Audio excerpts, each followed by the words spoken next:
Breaking news చూస్తున్నారు. రైతు బంధు నిబంధనలపై రేవంత్ సర్కార్ కీలక నిర్ణయం తీసుకుంది. 5 ఎకరాల లోపు వారికి రైతు బంధు ఇవ్వబోతోందా అంటే అవుననే ప్రచారమే జోరందుకుంది.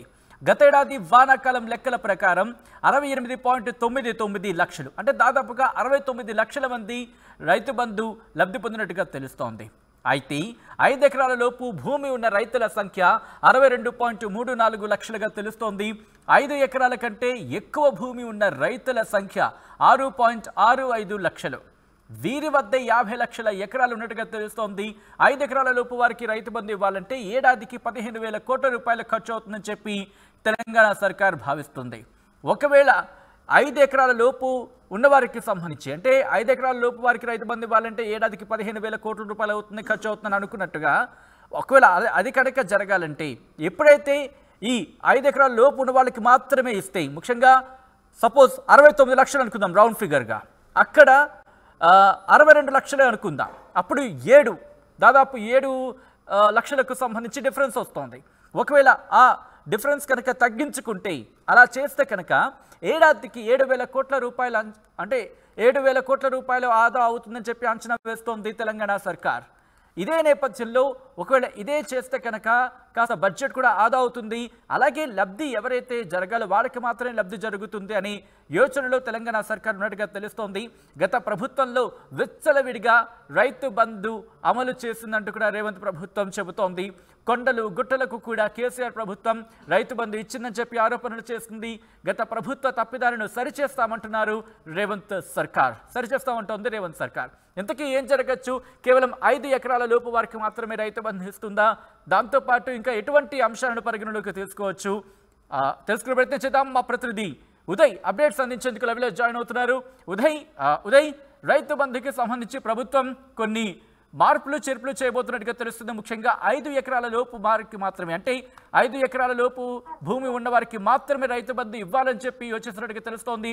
అప్డేట్స్ ఏంటి?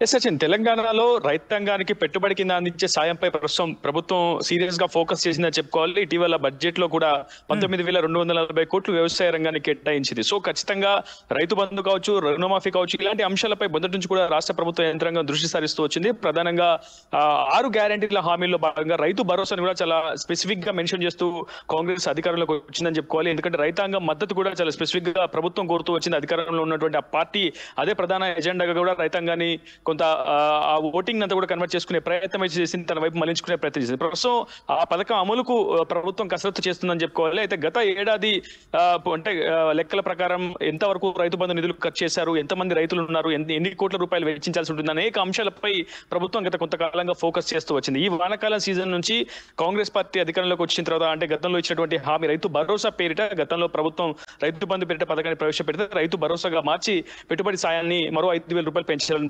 ప్రభుత్వం అయితే భావిస్తుంది. గత బీఆర్ఎస్ ప్రభుత్వం రైతు బంధు పేరిట పూర్తిగా 69 లక్షల మంది రైతాంగానికి పెట్టుబడి సాయం కింద ప్రతి ఏటా కూడా 10,000 రూపాయల పెట్టుబడి సాయాన్ని అందిస్తూ వచ్చింది. దీనికోసం 22,000 కోట్ల రూపాయల భారీ వ్యయాన్ని కూడా రైతు బంధు పేరిట ఖర్చు చేస్తూ వచ్చింది. కానీ ప్రభుత్వం ఇటీవల అసెంబ్లీలో కూడా సీఎం రేవంత్ రెడ్డి కావచ్చు, అటు డిప్యూటీ సీఎం ఆర్థిక శాఖ మంత్రి బట్టి విక్రమార్క కావచ్చు, చాలా స్పెసిఫిక్ గా గత ప్రభుత్వంపై తీవ్ర స్థాయిలో విమర్శలు వెల్లువెత్తేలా పూర్తిగా వ్యాఖ్యలు చేశారని చెప్పుకోవాలి. ఎందుకంటే సాగు భూమి కాకుండా రియల్ ఎస్టేట్ రంగంలో ఉన్నటువంటి భూములకు కూడా అదేవిధంగా భవనాలకు కూడా రహదారులకు కూడా చివరికి రైతు బంధు వచ్చినట్టు వారి నివేదికల్లో తెలియని అధికార యంత్రాంగం కూడా రైతు బంధుకు సంబంధించినటువంటి అనేక అంశాలను కూడా ప్రస్తావిస్తూ వచ్చింది. దీనికి సంబంధించిన నివేదికలను కూడా ప్రభుత్వ యంత్రాంగానికి అందిస్తుంది. సో ఖచ్చితంగా రైతు బంధులో పెద్ద ఎత్తున అక్రమాలకు పాల్పడింది గత ప్రభుత్వం. సో ఆ అక్రమాలన్నింటినీ కూడా ప్రక్షాళన దిశగా అంటే రైతు బంధు కింద కేవలం అర్హులకు మాత్రమే, ఎందుకంటే సన్న మధ్యకార రైతాంగాన్ని మాత్రమే టార్గెట్ చేస్తూ ఫోకస్ చేస్తూ ఈ పథకాన్ని అమలు చేయాలనేది ప్రస్తుతం ప్రభుత్వం భావిస్తుంది. అందులో భాగంగా ఎస్పెషల్లీ కేవలం 5 ఎకరాల లోపు మాత్రమే రైతాంగానికి రైతు బంధు సాయం అందించడం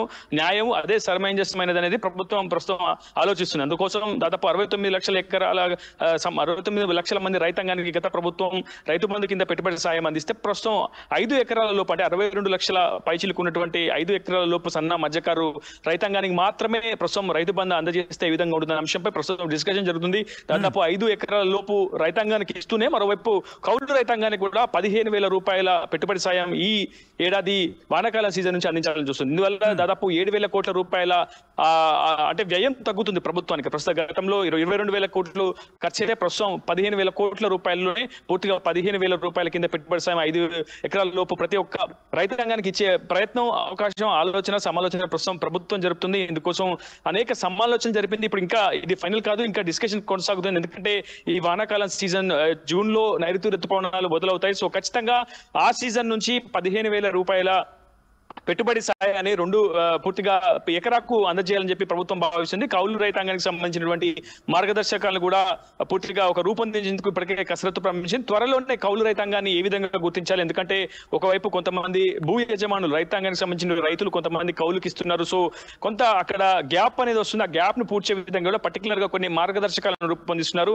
ఇస్తే రైతుకైనా ఇవ్వాలి, లేదా కౌలు రైతుకైనా ఇచ్చే విధంగా, అంటే భూమి ఎవరి చేతిలో సాగవుతుంది, ఎవరి ఆధ్వర్యంలో సాగవుతుంది, దాని పూర్తి స్థాయిలో పెట్టుబడి సాయం రైతుకి ఇస్తే బాగుంటుందా, కౌలు రైతుకి ఇస్తే బాగుంటుందా, ఇలాంటి అనేక అంశాలపై వ్యవసాయ శాఖ అధికారులు కావచ్చు, మేధావులు కావచ్చు, వ్యవసాయ రంగ నిపుణులతో కూడా ఇప్పటికే ప్రభుత్వం డిస్కస్ చేసింది. ప్రస్తుతం 5 ఎకరాల లోపు రైతులకు మాత్రమే రైతు పెట్టుబడి సాయం అందించడం అనేది నిర్ణయమైంది. సమంజసమైంది అనేది ప్రస్తుతం ప్రభుత్వం దానికి సుముఖంగా ఉన్నట్లయితే మనకి తాజా సమాచారం అంతా Sachin. Right Uday, thanks for update. So మొత్తంగా అయితే మాత్రం రైతు బంధు నిబంధనలపై రేవంత్ సర్కార్ కీలక నిర్ణయం తీసుకోబోతున్నట్టుగా తెలుస్తోంది. 5 ఎకరాల లోపు వారికి మాత్రమే రైతు బంధు రాబోతోందా అంటే అవుననే ప్రచారం జోరందుకుంది. గతేడాది వానాకాలం లెక్కల ప్రకారం చూసుకుంటే 68.99 అంటే దాదాపు 69 లక్షల మందికి రైతు బంధు రైతు బంధులో ఉన్నట్టుగా తెలుస్తోంది. దాంతోపాటు 5 ఎకరాల లోపు భూమి ఉన్న రైతుల సంఖ్య కనుక గమనిస్తే 62.34 లక్షల సంఖ్య. అయితే 5 ఎకరాల కంటే ఎక్కువ భూమి ఉన్న రైతుల సంఖ్య 6.65 లక్షలుగా గుర్తించింది ప్రభుత్వం. వీరి వద్ద 50 లక్షల ఎకరాలు ఉన్నట్టుగా తెలుస్తోంది. అయితే ఈ 5 ఎకరాల లోపు వారికి మాత్రమే రైతు బంధు ఇవ్వాలంటే ఏడాదికి 15,000 కోట్ల రూపాయలు ఖర్చు అవుతుంది. ఒకవేళ ఇలా చేస్తే కనుక, అంటే ఏదైతే మినహా అంటే 5 ఎకరాల లోపు ఉన్నవారికి మాత్రమే ఇస్తే కనుక ఆ పైన ఏదైతే ఖర్చు ఉందో ఆ ఖర్చు మిగులుతుంది. అది అంటే ఇలా చేస్తే అప్పుడు ఏడాదికి 7,000 కోట్ల రూపాయల వరకు ఆదా అవుతుందని చెప్పి ప్రభుత్వం అంచనా వేస్తోంది. గత ప్రభుత్వంలో విచ్చలవిడిగా రైతు బంధు ఇచ్చారని చెప్పి రేవంత్ ప్రభుత్వం ఆరోపిస్తూనే ఉంది. కొండలు గుట్టలకు కూడా కేసీఆర్ ప్రభుత్వం రైతు బంధు ఇచ్చిందంటూ కూడా ఆరోపించింది.